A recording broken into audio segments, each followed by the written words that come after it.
Hello there, friends. This time I will show you how to do Aashak. So first of all, I will show you the ingredients for dough and how to make the dough for the Aashak. Here I have full cup of maida flour or white flour, 1 tablespoon margarine. I just put 1 full cup of milk, but I don't add all of them together. I just will add it gradually because we will need the milk as needed. 1 egg and salt to taste. So the first thing, I'm going to add margarine and make sure everything should be refrigerator cold or room temperature.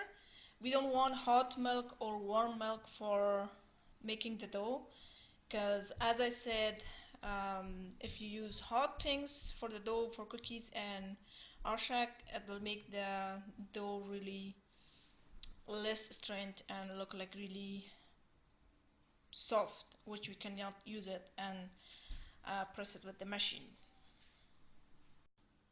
So here I add the salt, egg and margarine in this on the top of the flour, and I'm starting mixing that slowly.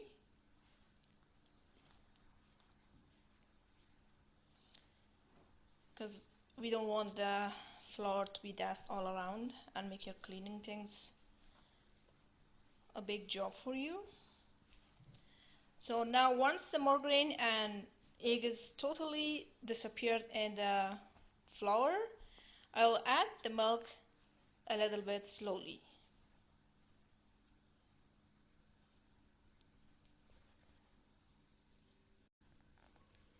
And you still keep mixing until we get a white ball of dough. And make sure it's not really soft, because it's not going to be a good thing when you press it by the machine or by the spreading roll. So this is how it looks, our dough. So we'll still keep smashing it to get it all mixed very well. And it's always recommended to let the dough to rest. The longer you let it to rest, the best result you'll get it. So usually when I do Aashak, especially for my guests or if for the weekend, I do a night before the dough and let it on the fridge, and we'll use it next day. So, but if I'm in a rush, I will just do it and smash it a little bit more, really hard, and then we'll press it in the machine. And for those people who can't afford milk and egg, it's optional. You don't have to really add egg or milk. You can make the dough with water as well, of course cold water. So after the pressing is done, I wrap the dough with the wrapping plastic and will leave it to rest, because I don't want the dough to get dry. And I can show you by pressing my finger on the dough that you can realize how hard and how soft is the dough. So you can see it's that much, like it's not really hard and it's not really soft. So let's see the rest of the processing after the dough is getting rest. So until the dough is getting rest, I will show you the rest of ingredients. So we have here 2 lab of Western well chopped leek. The people who has Afghani leek, of course they can use that one. Some people use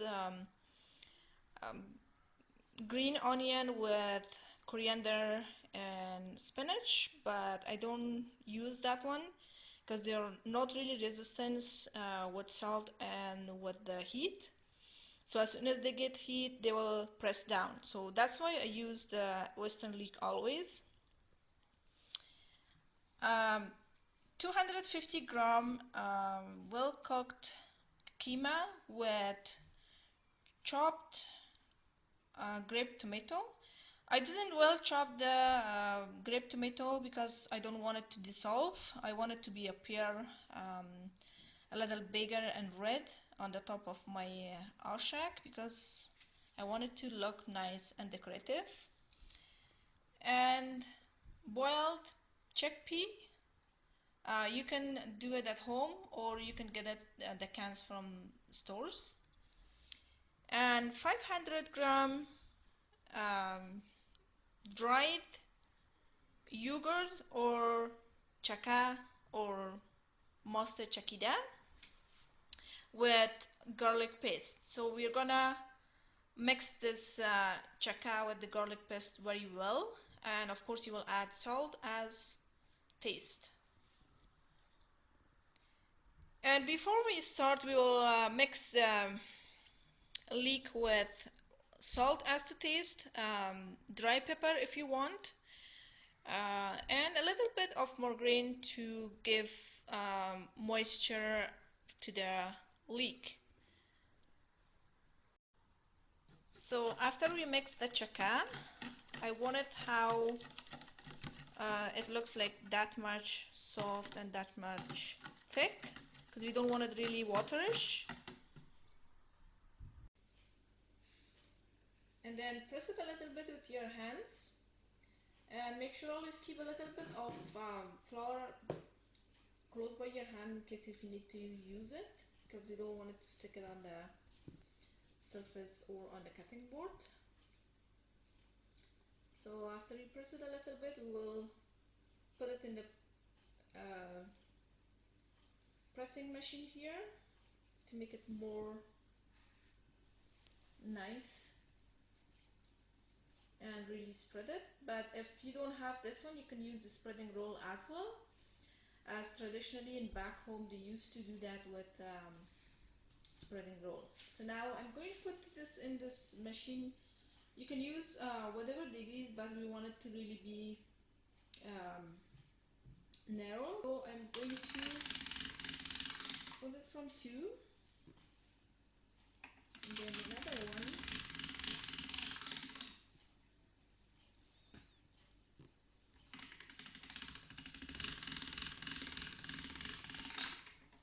Okay, so I did take it out from the 6th degree, and you guys can see how thick and how narrow it is. And now I'm going to cut it with a really sharp thing, like a circle shape, and then I will fill it with this western leek, or if you have Afghani leek, you can fill it with that one, and then we'll see the rest of the processing.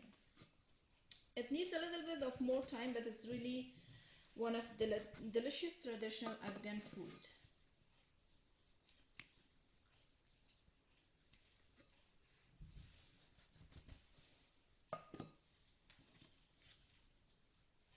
Okay, so I did season the leek with a little bit of margarine and only salt, and I will fill all those circle little doughs with this fillings, and you'll do it all the way this way and press it.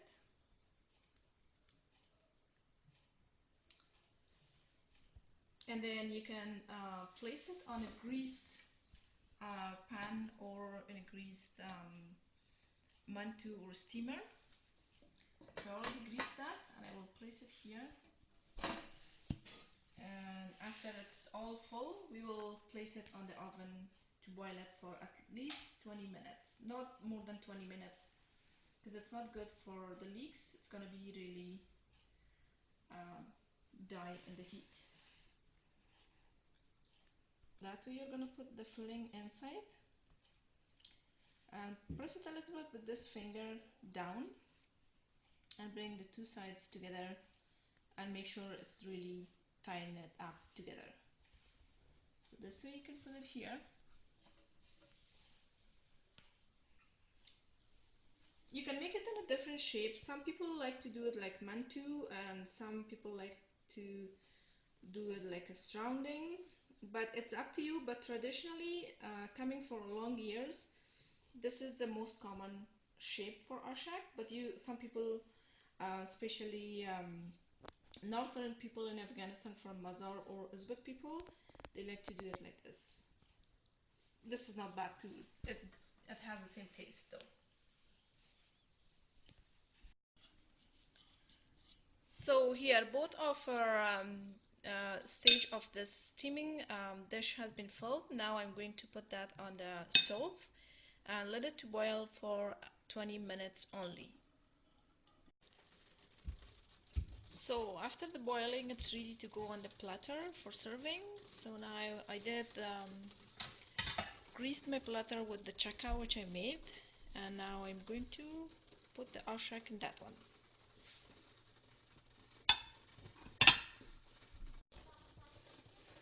Okay, so here it is, and I will add chakka on the top of that.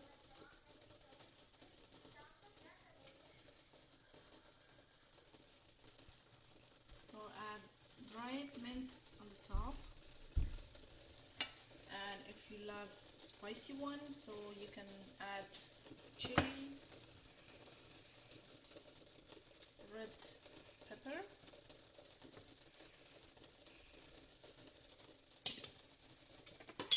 and then I will add chickpeas,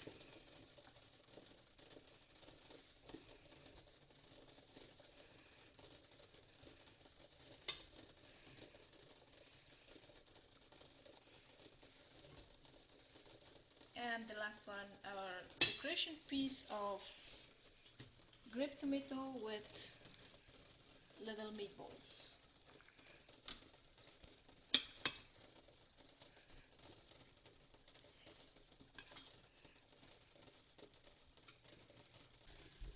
That's how it should look, the final look of our aashak platter.